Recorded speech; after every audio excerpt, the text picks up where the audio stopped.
here are the liquidated damages for our contractor in this month, so that the public can get an idea of where your contractor is failing in the service end of it. The next thing I want to talk about in terms of accuracy and transparency in those numbers is I've come up here numerous times over the course of many years talking about security, lack of security, problems that we're having, transit police, barriers. By the way, I thought the legislator said that we had to have ceiling to window barriers installed in all of our buses. I'd like to know, when is that going to happen? Because we ain't there yet. And that was part of last legislator. But I can sit here and attest to that we're in a much better place today from a security standpoint since Tom Atterbury came on board. I'm here to tell you right now that Tom has made a huge difference. We ain't there yet, but he's made a huge difference. I would just like us to be more accurate. This last week I spoke with 9 intercom guards that got on my bus and 1 lieutenant. Accuracy in terms of numbers of people that we put off buses last year, I believe the number was 277,000. But let's just say 200,000 so I can do the math. I've come up here and said 50% of those people, and I'm lowballing it, were just put on the next bus, suffering no consequence and putting the next driver at risk. Every one of those 9 guards and the lieutenant said I was lowballing that number. So let's be transparent. If that number is 50,000 that truly means something, then let's use 50,000 as a number. But just to say 277,000 just because we removed them, let's also talk about how many we let back on the bus. Thank you. Thank you, Mr. Hennessy. Not just driver. Mr. King.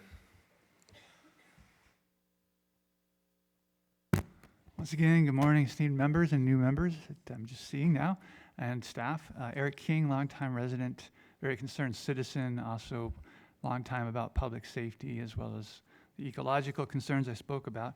And I would like to speak, because I don't know all the details, but item 6, obviously, capital improvement plan, program, amendments. I don't know what they are. I haven't done my homework there, but I would imagine that some of them would involve spending, a nice chunk of change at various places to address safety, traffic concerns, and as well as maybe mitigate some of the urban heat island effect. I see this beautiful logo, RTCs, all around the valley, even outside the valley, projects that seem to be related to making sure trees stay alive in medians or along roadsides and so forth, where buses travel and even where they don't. So a lot of funds go there to those kind of things. And we have an enormous amount, thousands of them, I'm not sure actually how many, but probably at least 1,000 bus stops. Most of them have some kind of infrastructure, typically tends to be metal, which is highly durable, usually at least a 1/4 inch, probably 3/8 inch thick. Wonderful heat magnets for our urban heat island effect. So I'd like to speak a little bit too, in a broad sense, all of the items that are included in CIP as well as traffic and safety related localized ones. I have a minute and 20 seconds. I'd like to say that it's possible to start a pilot program where you could use carbon fiber to retrofit some of those on top of the roofs where they don't stay as big of a heat island magnet. Also, you could plant shade trees nearby with willing designers like myself, particularly on the west and south sides of those. Palms will extend in time, 50 plus, 100 even, shade shadows, and there's all kinds of trees, mesquites, certainly that are probably the mainstay of what will help keep our towns livable for the foreseeable future until we learn how to block the sun from hitting the surface of the earth out in space, which people are figuring out how to do right now.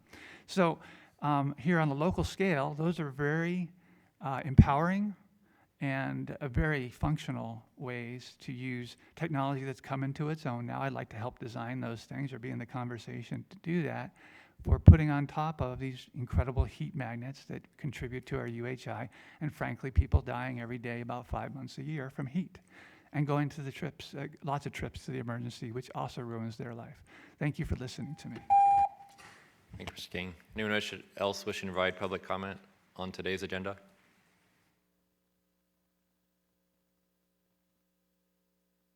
Hey, mighty commissioners, my name is Eric Melchizedek Christ Nimrod. You can find Christ in the Gospels defeating death. I'm against agendas 11, 12, 21, 22. I mean, this whole situation is about increasing funding, but y'all want to raise the price on we the people. Amendment number 28, as I see it, is about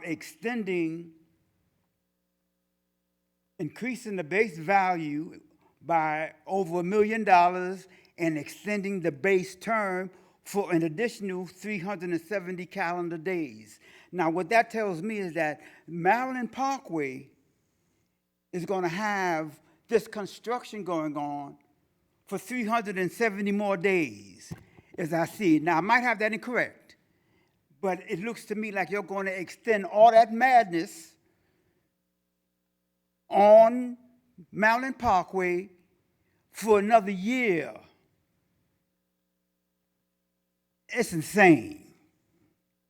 I'm telling you, you're doing it. Somebody's making a lot of money here, and I can understand that, because money is good stuff.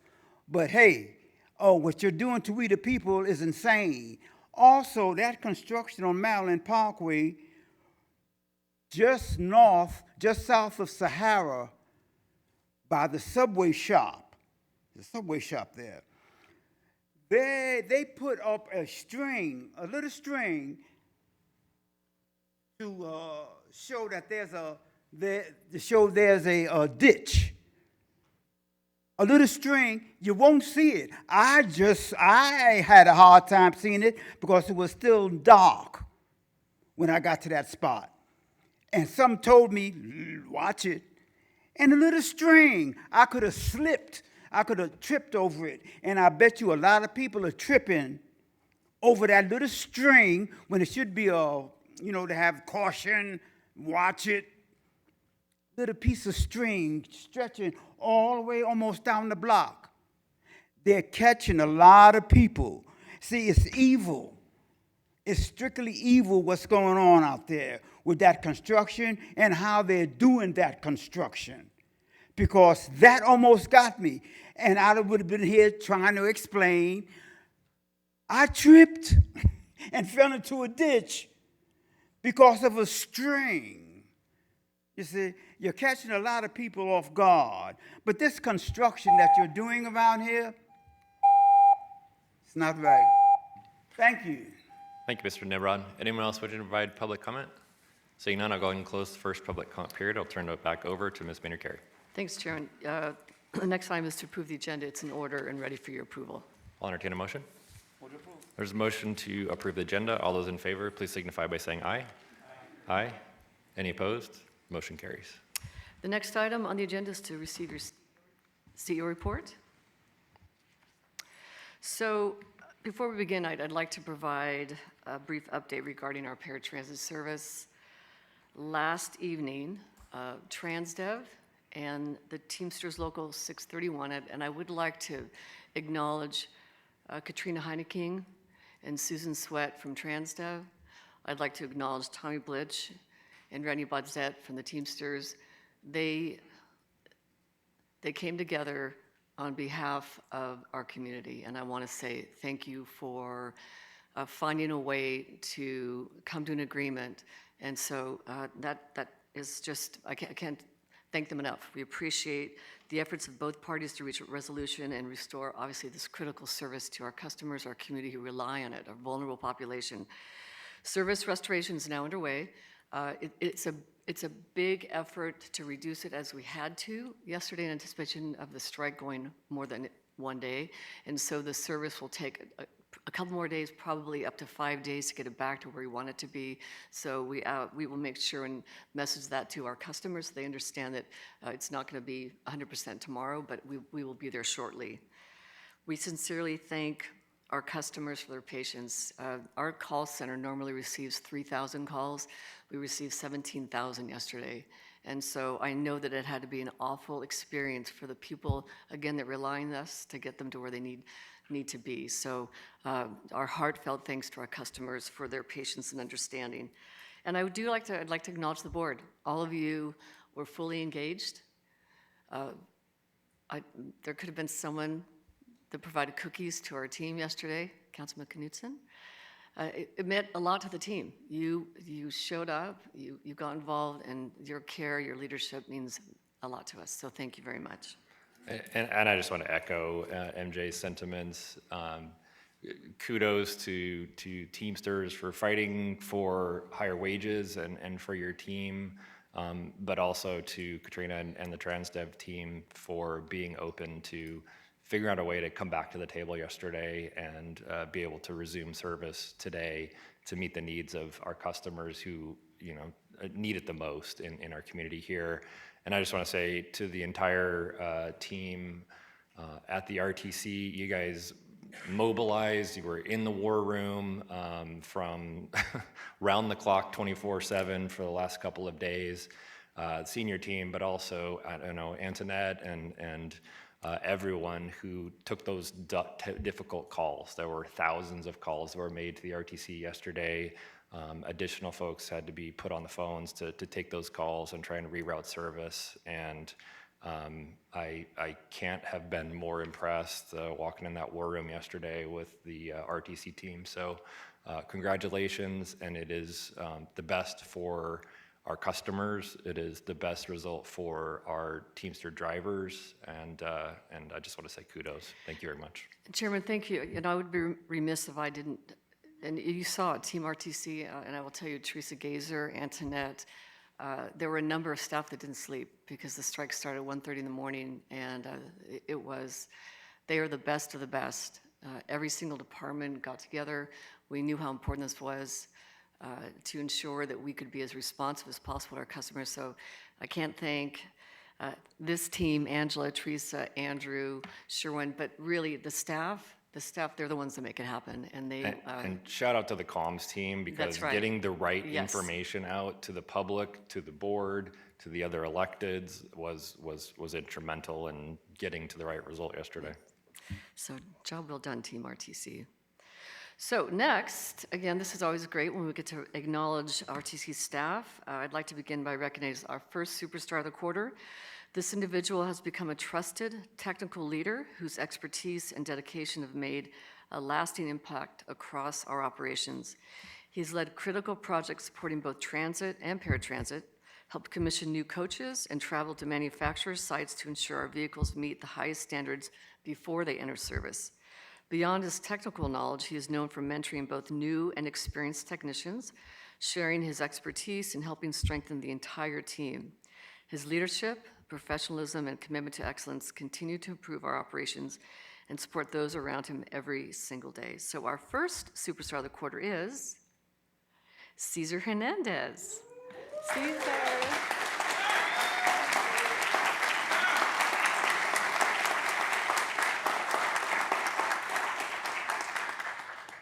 So Cesar, we're going to see down here in a sec. I tell you, he's amazing. His technical expertise has made the team a better team. It is a very small but mighty team. And we have one more. Our second superstar of the quarter has demonstrated outstanding initiative through work that has improved efficiency, strengthened financial security, and supported a more sustainable future for the RTC. She led a major effort to transition hundreds of vendors from paper checks to electronic payments, creating a faster, more secure, and cost-effective payment process. Her attention to detail and commitment to strong verification procedures have also helped protect the agency from fraud while ensuring compliance with our financial policies. Through her professionalism, innovation, and dedication to quality work, she has made a meaningful impact on RTC's operations and exemplifies our core values of service, stewardship, and sustainability. And so, drum roll please, our second Superstar of the Quarter is Ms. Courtney Lund. Courtney, stand up please.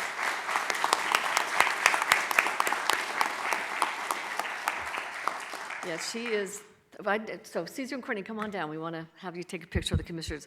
They are both just amazing, amazing RTC staff that really make us a better agency.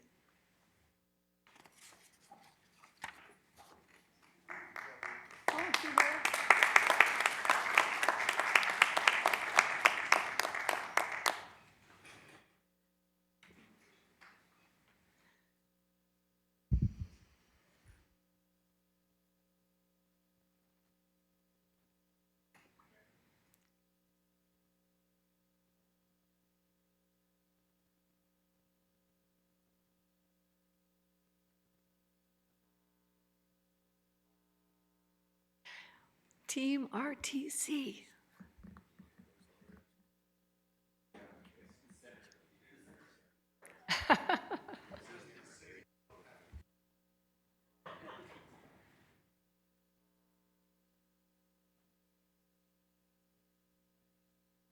Thank you so much, Courtney. Thank you, Caesar.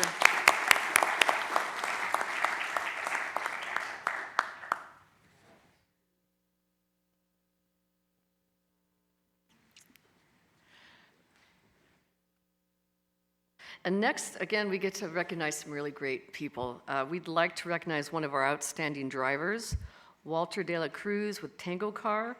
They operate our microtransit service in the southwest part of the valley. Let's watch as Sabrina Glenn, she's our Senior Director of Transit Operations, surprises him with the Crystal Bus Award.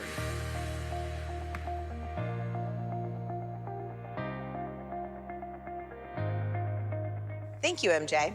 It's an honor to recognize Walter De La Cruz, a Tango Car driver who consistently demonstrates professionalism, compassion, and an unwavering commitment to serving others. Walter recently went above and beyond when a passenger experienced a severe asthma attack during a ride. Remaining calm under pressure, he quickly contacted the passenger's mother and coordinated a safe meeting location so she could bring his inhaler. Thanks to Walter's quick thinking and steady response, the passenger received the care he needed at a critical moment. Walter's commitment to passenger safety, customer care, and supporting his teammates reflects the very best of public service. We're proud to recognize his outstanding service and the positive impact he makes in our community. Now, let's go surprise Walter. Walter. Good morning. Hi. I'm Sabrina Glenn. I'm with the RTC, Senior Director of Transit, and on behalf of MJ Maynard Carey and our Board of Commissioners, I want to acknowledge your quick thinking, support, and ongoing hard work for our on-demand program with our Crystal Bus. Oh, thank you. Thank you so much, RTC, for my award, and thank you for support my job. And thank you, my managers, Sheila and Ted, and thank you for my co-workers. And it's all thanks, all thanks in my work.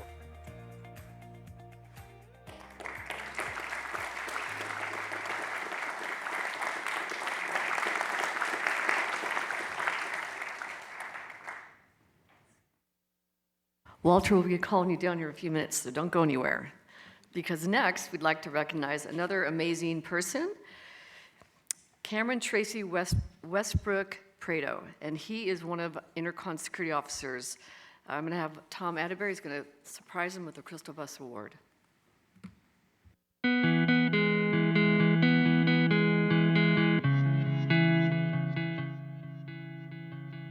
Thank you, MJ. It's an honor to recognize Officer Cameron Tracy Westbrook Prado for his professionalism and commitment to public safety. While conducting a routine inspection, Officer Westbrook recognized an individual who matched the description of a suspect from a previous incident under investigation. He immediately alerted his team and stayed in close contact with law enforcement, providing continuous updates on the individual's location. Thanks to Officer Westbrook's vigilance and clear communication, officers were able to safely apprehend the suspect and resolve the situation. Officer Westbrook's actions reflect the highest standards of professionalism and dedication to keeping our transit system and community safe. We're proud to recognize his outstanding service. Now let's go surprise him with the Crystal Bus. Cameron, how you doing, man? Good. You just coming on duty? All right. Well, we got the whole party here. Congratulations. We're here to give you an award tonight. I want to present you with the Crystal Bus Award for the outstanding job you did about a month ago helping apprehend a violent criminal. So on behalf of the RTC Board of Commissioners and our CEO at RTC, MJ Maynard Carey, I want to congratulate you and present you with the Crystal Bus Award for the work you did and your professionalism and your outstanding service. You did a great job with keeping surveillance on that guy, communicating with law enforcement and making sure you had a safe arrest.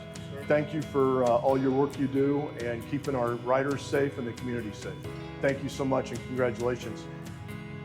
I just want to thank PM Barnett, Tommy, all my staff members when I was lieutenant at the Annex. I want to thank all my staff members here at SSTT, putting in the hard work, and I want to thank RTC for even giving me the recognition to be at this job, to work hard every day, and to accept this award. It means a lot to me, and I very much appreciate it. Thank you.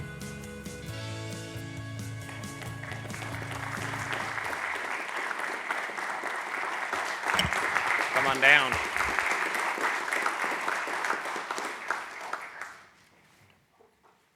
Cameron and Walter, come on down.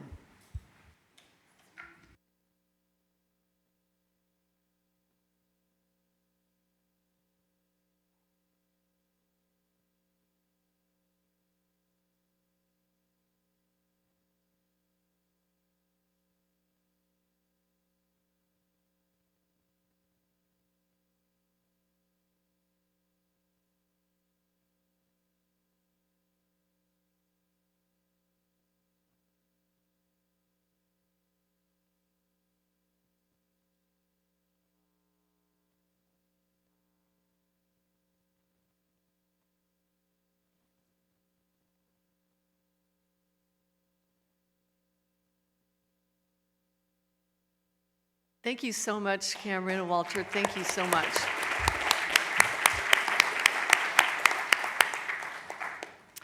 And next we have Deputy CEO Teresa Gazer, again, who went 24 hours without 5 minutes of sleep.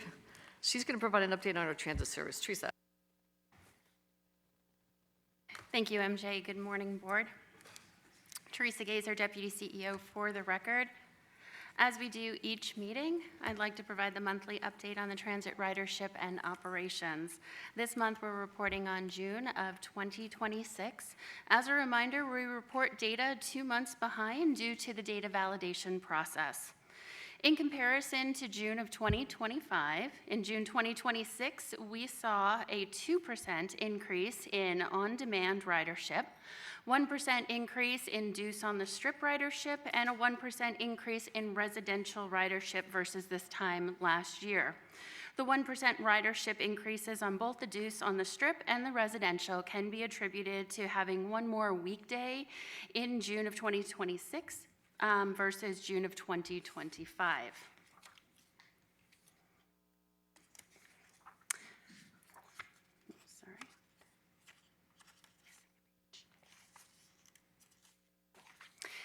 In total, 26 of our 39 routes saw ridership increases in June of 2026. This chart provides a list of the 12 routes that recognized ridership increases above 5%. Several of these routes had been impacted by construction during 2025. This is scheduled versus missed trips. This chart highlights the amount of missed service in June of 2025 compared to June of 2026. The contractor's focus on service delivery throughout the month aided in reducing the overall missed service during June of 2026.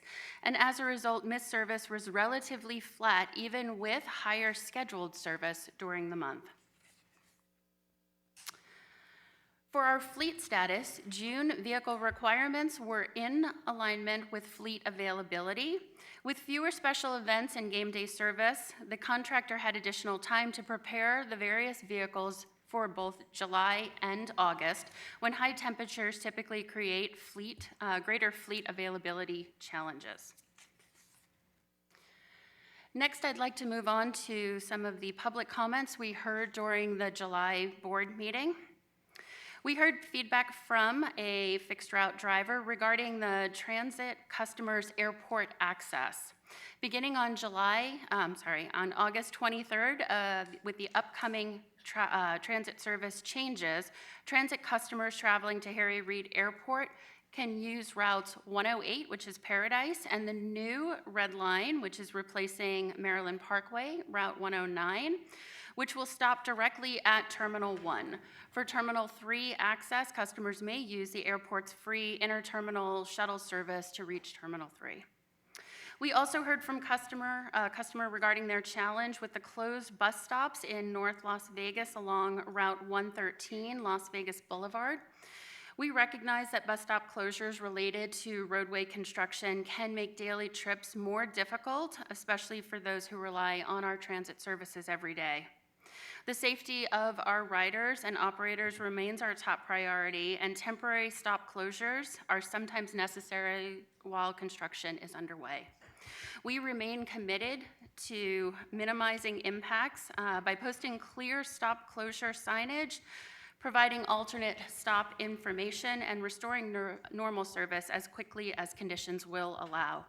We sincerely appreciate the community's patience and will continue to work to provide the safest and most accessible service possible. We heard from a constituent about the level of customer service being provided by our bus operators.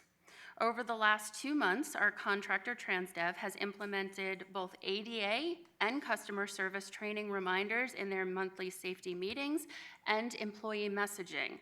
We take rider concerns seriously, and when specific information is provided, they are reviewed and action is taken to improve our service. Lastly, a constituent raised concerns about proposed fare increases, rear door safety on transit buses, and accuracy of real-time information in our transit app. Staff met with this customer after the last board meeting to better understand their concerns. We recognize the importance of affordable fares, safe boarding and exiting, and reliable real-time transit information. Rider safety remains our top concern as always, and bus operators are trained to follow established door safety procedures. Rear doors are outfitted with pressure-sensitive edges. We also recognize the frustration caused when bus arrival information does change unexpectedly, and we continue to work with our operations team to improve the accuracy and communication of service disruptions. Next, I'd like Senior Director Safety and Security, Tom Atterbury, who will be providing an update on the incidents in June of 2026. Thank you. Thank you, Teresa. Good morning, Chairman Jones, council members, and city mayors. For the record, Tom Atterbury, Senior Director, Safety and Security for RTC. I'd like to present you with an update on our safety and security incidents comparing June of 2025 compared to June of 2026. For removals, we had an increase of 17,769 in June of 2025 to 19,639 in June of 2026. That is an increase of 10.5% in removals. Just for context, for fiscal year 25 in totality, we had 223,301 removals. That's 223,301. That's a lot of removals of bad actors on our buses. So kudos to the intercon officers for protecting our citizens. In regard to trespasses, we had incidents that rose significantly, increasing from 74 in June of 2025 to 173 in June of 2026, reflecting a sharp rise of 133.7% in trespasses. For context, in fiscal year 26, we had 1,470 trespasses, 13 of those being permanent trespasses. Passenger on operator assaults decreased significantly, dropping from 3 incidents in June of 2025 to 0 incidents in June of 2026. Passenger on passenger assaults remained unchanged, with 21 incidents in June of 2025 compared to 21 incidents in June of 26. Does the committee have any questions for me? Thank you so much. Thanks, Tom. Thank you. Thank you, Tom. And before I end this CE report, I do want to acknowledge that while it's great to hear from the public and when we are meeting or exceeding their expectations, we learn more when we're here, we're not doing what we need to do. If we're failing our customer, and I know that you are, as our board, and it's one of your top priorities to ensure that we're hearing from our customers. And so I just wanted to thank those customers that come up and tell us, hey, you need to improve. We take those comments very seriously, and that concludes our CE report, unless you have any other comments for me. Councilman Brown has a question for you. Actually, a question here for our closures there on Las Vegas Boulevard. Although the pain has only recently started here with fixing Las Vegas Boulevard, up until a few months ago, trying to drive up and drive that street was kind of like driving up on rumble sticks there, right? So I'm happy that we're going to have a multi-agency RTC, flood control, and North Las Vegas to fix this. And we're about to close down Civic Center, for that little stretch right there, almost right in front of City Hall. So that's going to be even a little bit more pain. Is RTC, has our Public Works reached out to you to figure out what we're going to do temporarily to relieve the issue there with those bus stops?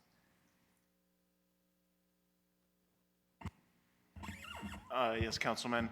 So whenever a construction project is about to get underway, we review all of the project plans to ensure they're adhering to our policies and procedures, which ensures at least a bus we don't close 2 bus stops consecutively. And so we always review plan sets to make sure that we have access for our customers. And then once a construction project is underway, if a stop happens to be closed at that time, we will properly post that stop closure and then direct the customer to the nearest adjacent stop. Yeah, if I remember correctly, that's going to be on for almost still a year. That's how these things take. They're sinking. They're sinking the boxes right now for the flood control, and that's only a piece of it. So the pain's going to continue, not just for our residents, but also for some of the businesses who also have expressed concerns, because many of their clients, of course, they're tied to our transit. So, okay, well, thank you very much. And maybe if you have a chance, if you could just send me the location of the temporary bus stop, I appreciate that. Because I was driving up and down, I was trying to find it myself. And, well, then again, I am driving, so I should be paying attention to the road. But I didn't see it offhand. Maybe just there was no one there waiting. So if you just send me a location, I'd really appreciate it. Certainly. Thank you. And I know we'll have a bigger presentation at the next meeting, but can you just give a high level, Andrew, give a high level on the meeting with the FTA yesterday on Maryland Parkway and some of the closures and openings that we expect in the next couple of weeks? That is right. So we meet quarterly with the Region 9 FTA administrator and their PMOC, so the management team that helps. They ensure that because this red line is paid for mostly by federal dollars, there are certain requirements we need to adhere to and keep them up to date on how we're effectively and efficiently spending those federal dollars. And so yesterday, Chairman, thank you for stopping by so you could meet the administrator, Ray Tellis. This should have been, it will be, our final meeting. I think for our administrator, it was important that we shared with him that while the RTC construction along the red line will be 99% complete in the next week or two, that there are 7 other projects that are still underway on Maryland Parkway. Those 7 other projects are going to continue through 2027. And so we are ensuring that when we're messaging the new service, there could be some service interruptions because of the ongoing construction, but the Maryland Parkway, the Red Line project will be complete. I think maybe 30 to 40 days past the implementation of the red line, we'll have a little bit more milling, paving work to do along UNLV in that area. But otherwise, the team did a good job. I'm happy to say the project was delivered on time. It will be, Andrew, and under budget. So good job of the team, and I think that the FTA administrator was very, very pleased with the progress we've made so far. Thank you. Any other comments or questions? If not, we'll go move on. Okay, good. The next item is to receive the Nevada Department of Transportation Director's Report from Director Tracy Larkin-Thomason. Thank you and good morning. So first, I want to start off, many of you, we are finishing up the I-15 South feasibility study, and we'll be holding a public meeting starting this month. This study was evaluating the transportation improvements along the I-15 corridor from the Sloan interchange down to the Nevada-California state line. We're really looking at improving safety, mobility, looking at current and future traffic demand, and supporting planned and potential development in the area. It takes into consideration, really considering that this is a critical corridor serving Las Vegas. We're looking at, the impacts from the proposed Southern Nevada Supplemental Airport, BLM land sales, private development in Jean and Prim, and of course the Brightline West high-speed rail. And for those wondering, yes, it's real. The public can explore the study, ask questions, and leave comments online between August 24th and September 25th at i15stateline.sloan.com. It is on the slide if you want to see that. And the in-person public meeting will be on Wednesday, September 9th at the South Career and Technology Academy near the I-15 and Star Avenue. And please, if you have any consideration, that really is a very important corridor, and we want to make sure that we're very thoughtful in the way that we expand on it. So next, we recently, NDOT hosted the Western Association of State and Highway Transportation Officials, also known as WASHTO. It's a coalition of Western states, basically from the Dakotas, Colorado, Texas, and Oklahoma, and everything west of that. We get together basically talking about things that affect all of us. But our focus this year was really on partnerships between states, between agencies, between platforms, sharing technology, and really institutionalizing resilience across the Western states. We want to appreciate the participation of many of our local partners, including RTC. And the next, NDOT has won the 2026 AASHTO Award in the America's Transportation Award Competition. The I-15 Tropicana Interchange program was recognized in the Operations Excellence Large Project category. The American Award is presented by the American Association of State Highway and Transportation Officials, AASHTO, and it improved for state DOT projects that demonstrate innovation, improve mobility, enhance safety, and positively impact communities. The Operations Excellent category recognizes the ability to operate and maintain the existing transportation as safely and efficiently as possible. There were 45 AASHTO members, and there was 127 projects across 4 categories, so it was highly competitive. And next, it advances to the national level, and those will be announced in November. So when we get something, we'll tell you how to vote early and often. This one is something that I've been working on for the past year. This was a follow-up to an emergency conference that we held last September that was really looking at the I-15 corridor, and it involved California, Utah, and Arizona and Nevada. That one was really looking at the after response for the lithium battery fire that shut down I-15 northbound on there, and it was very specific to that. This is basically going up a level, and it is the first National Transportation Emergency Response Summit held in the nation that really took not only transportation agencies but brought in the other sectors, emergency management, first responders, the national government, like FEMA, the traffic operations centers, and really started talking about how we connect and how we can better communicate effectively across the sectors, across state lines, across jurisdictional boundaries. Again, I want to thank RTC for their participation, particularly on the traffic ops centers and the connecting there. It is making a difference, and I will tell you, as always, it comes back to relationships and how you need to really have the relationships and the processes in place with all your partners before things happen. So that is my short but very excellent presentation today. Thank you, Director. Any comments or questions? Seeing none, thank you very much. Appreciate it. Congratulations, Tracy, to you and your team. The next item on the agenda is to approve your consent agenda, which consists of items 5 through 33 and can be taken in one motion. There's a motion to approve the consent agenda. All those in favor, please signify by saying aye. Aye. Any opposed? Motion carries. Agenda 34 is to receive information from our legal counsel. As there is nothing to discuss, we'll move on to your last agenda item, which is to conduct your final citizens participation period. This is the second time set aside for public comment. Anyone wishing to provide public comment can step forward to the microphone. And if you can't, then we'll provide a microphone to you. So we'll start with Mr. Burrows. Yesterday, I know you guys were under a lot of stress and everything going on, but I had the worst day I've ever had with you guys yesterday, and it's unbelievable how many issues I had yesterday. I had 8 phone calls with you guys, and I got hung up 5 different times. 5 different times did they go, "Hello, Mr. Burrows, can I help you?" Anything like that? No, I just hear the phone scrambling around, scooping on the desk, and then they hang up on me. 5 times in a row that happened. Then they said, "Oh, we're gonna get you an Uber for your wife," because she's a paratransit also. She sat out there for 2 hours, no Uber, or Lyft, or whatever you guys are doing at the time.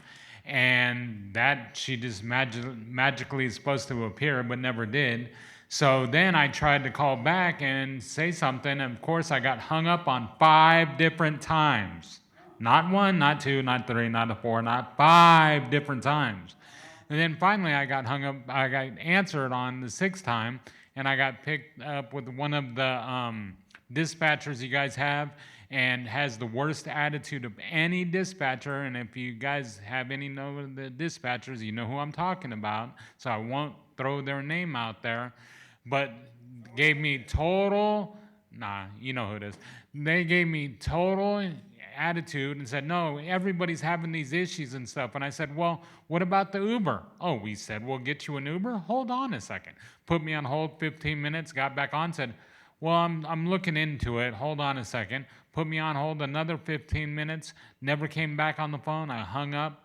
So I had to pay a $30 to get my wife to come back instead of the $3 Uber fee that we had.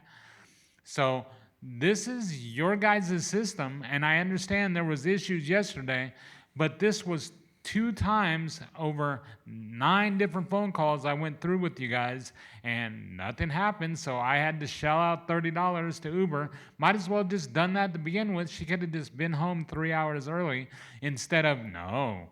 We'll count on the company that says they're going to do it for us.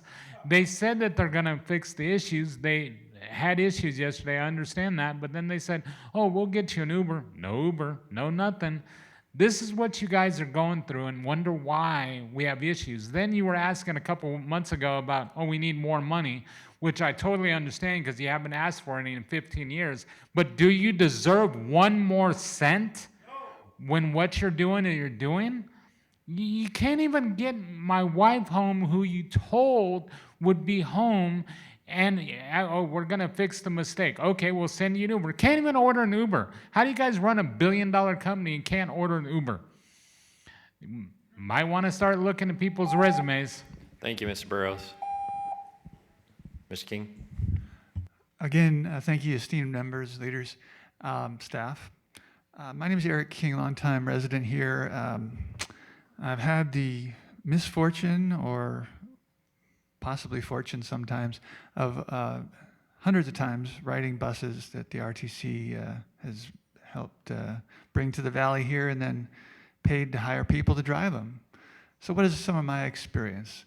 I paid a lot of prices over the years, these past few years since I've been riding the bus in this wheelchair. And among them are frostbite.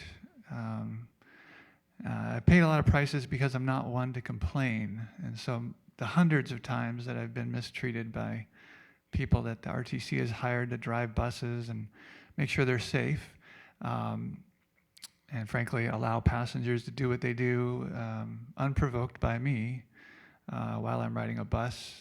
At least 1,000 times I've been kicked, or my wheelchair has, or somehow someone has stepped on, messed with, or endangered me while I'm in a wheelchair designated space. And I've been defending my space, and that has not been supported by countless drivers. In fact, some of them have mockingly laughed at me seeking to defend my space. Even times when incidents have been reported, the very rare ones, less than 5% of the ones I've experienced, probably less than 3% that I've ever brought to the attention of security, let alone actually reported, are still unresolved to this day. I have no answer as to why those things were allowed to continue.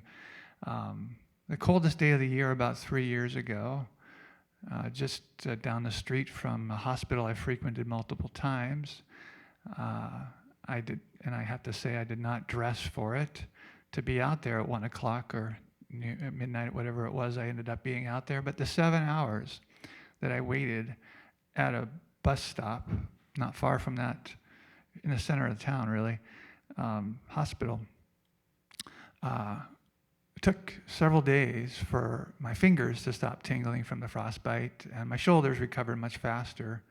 But that's me being a victim.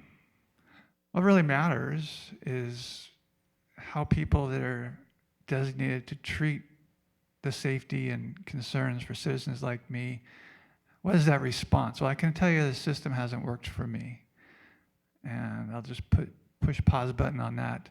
The situations that I've been encumbered with, many injuries that have come from people willfully harming me, again, unprovoked. I've never threatened to harm nor harmed any person involved with my public transportation.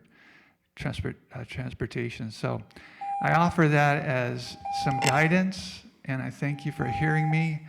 I don't think I've ever complained publicly about any of this before in the years that I've endured many assaults, strangulation by bus drivers, and them willfully urging others to harm me. Thank you for hearing me. Thank you, Mr. King. Anyone else needing a handheld mic? If not, we'll go to the front. Morning, everybody. Noah Asta. Good to see everyone. Hope everyone's well. First, I'd like to heartfelt thank you to MJ and Sabrina. I had reached out for a sunshade at the SMF yard. They got it done. Makes a world of difference. The drivers really appreciate that. Thank you again for doing that. A couple things I just want to touch on. Again, the 108 and removing the CX from Terminal 3.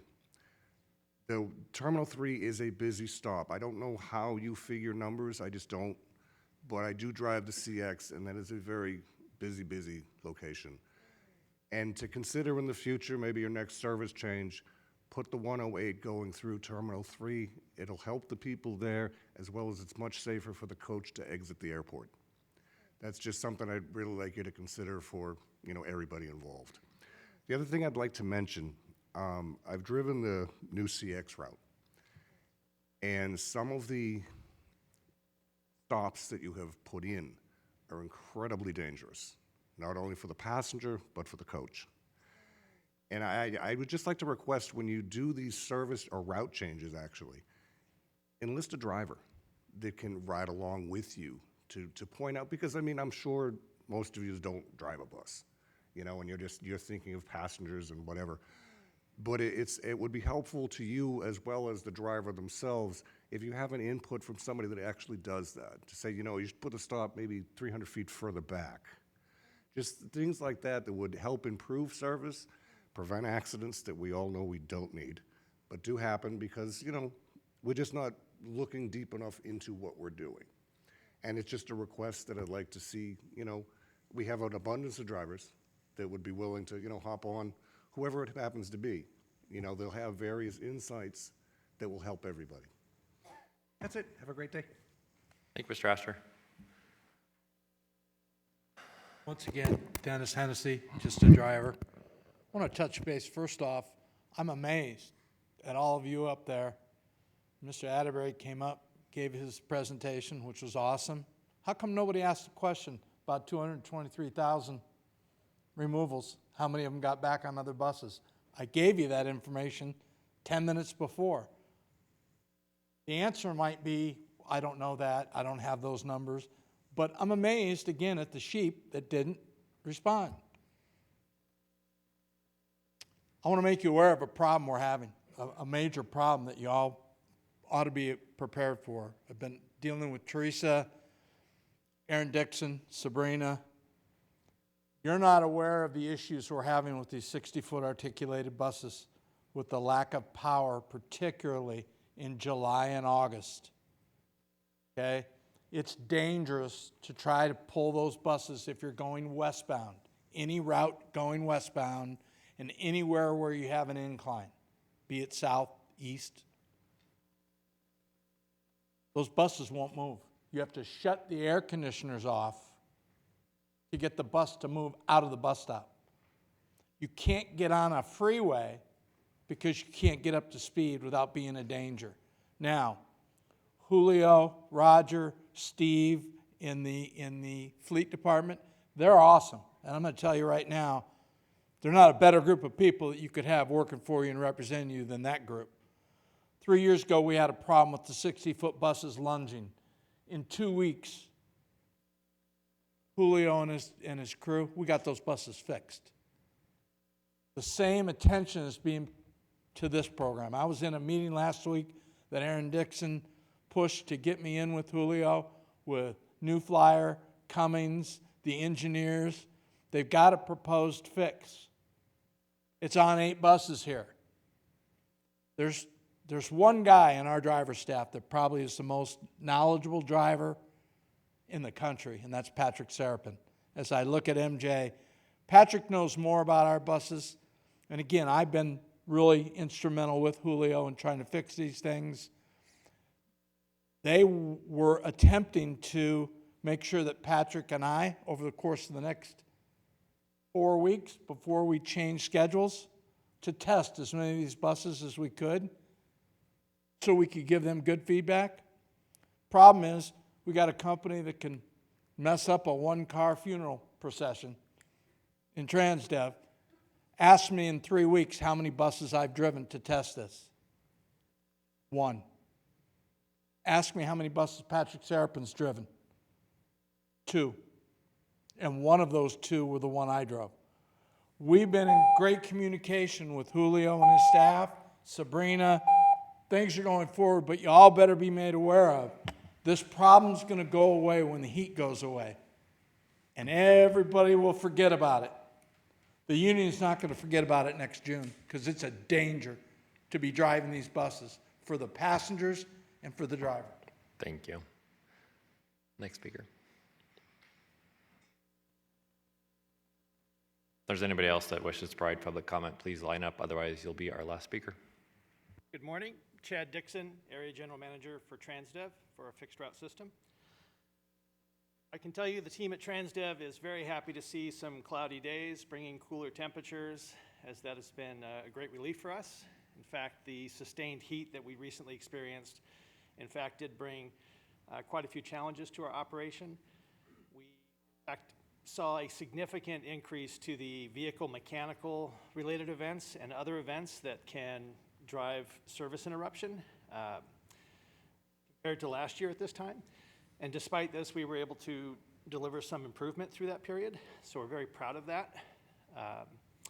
Historically, we've actually been very challenged during the back to school period, the first few days of going back to school, and this year, with much preparation and planning, we performed much, much better through that period, so we're also very proud of that. I am happy to report, additionally, that our accident frequency metric is much better in July this year, 1.6 compared to last year, 2.6, 40% improvement.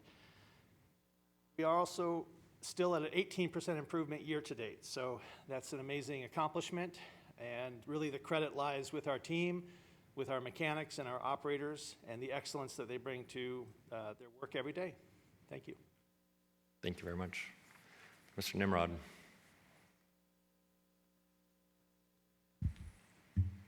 Good morning again. My name is Eric Melchizedek Christ Nimrod. Nimrod means valiant, strong in the Hebrew language. So when somebody say, oh, that's a Nimrod, they don't know that they're complimenting the person. It's very interesting. When you point your finger, you got 3 pointing back at you and a thumb curving. Yeah. Anyway, this is the safety and security report is very interesting. What caught my attention is passenger versus operator. Passengers versus operators. What about operators versus passengers? Because I'm finding out that my problems is with the operators.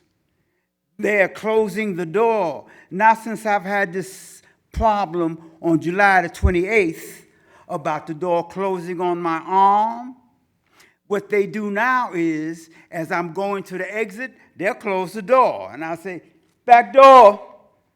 And they open the door again. See, they like to do that door thing. They're very interesting. You should have an operator versus passenger situation because those operators are very evil. And that string that I was talking about, that blocking the ditch, that's a bus stop.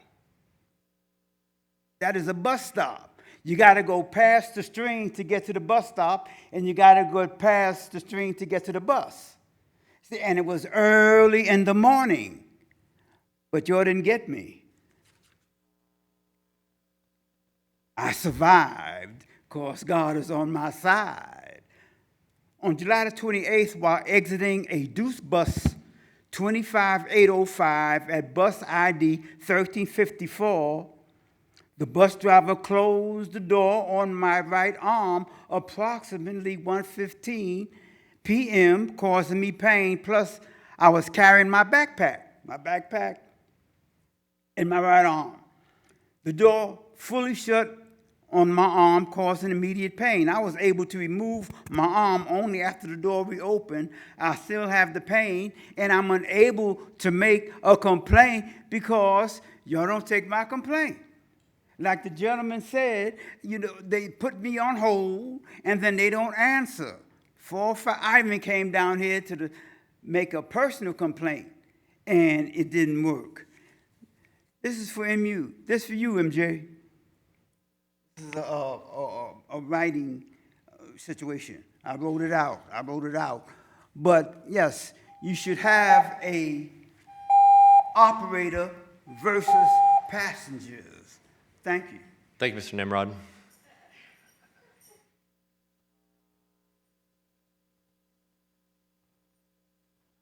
Mika Brown. I am a driver of 19 years. I come to these meetings month after month. Now, to hear this, if a driver closes the door, it's not intentionally on anyone. If you are caught in a door, it's no more pressure than you leaning on a wall. It's not a 100-pound door. Like, make it make sense. Sir, I apologize if any of you with the disability, because I'm just really irritated by this. I apologize if you feel that we somehow are against any paratransit. We are not. We are not against anyone with disabilities. We do our best, but what you guys don't realize, we are humans too. We have bad days. We stand up there and take all the abuse, but nobody looks at us as human. So every driver, you guys come and describe us, we're not monsters. We are everyday people. It is our job. I take pride in my job. But what I am saying is that all drivers are not to what everybody's experiences is. You want to say that let's do drivers. I mean, we have to be the ones who listen to the people come on there and complain. We're as if we're their therapists. We have to make sure, just like you said, we're driving, and if it's a construction zone, we have to look for the temporary stops. So how can we do that plus drive, and then it's dark outside? I'm an early morning driver, so you guys, it's just crazy to hear everyone wants to complain, but can somebody say the good in the drivers that, that we do have around here? Because we do. We have a lot of great drivers who takes pride in their job, so I just wanted to say that. Thank you very much. And that is why we have Crystal Bust Awards to award the many, many amazing drivers and other contractors we have out there. Seeing no other potential speakers, I'll go ahead and close the second public comment period, and we are adjourned.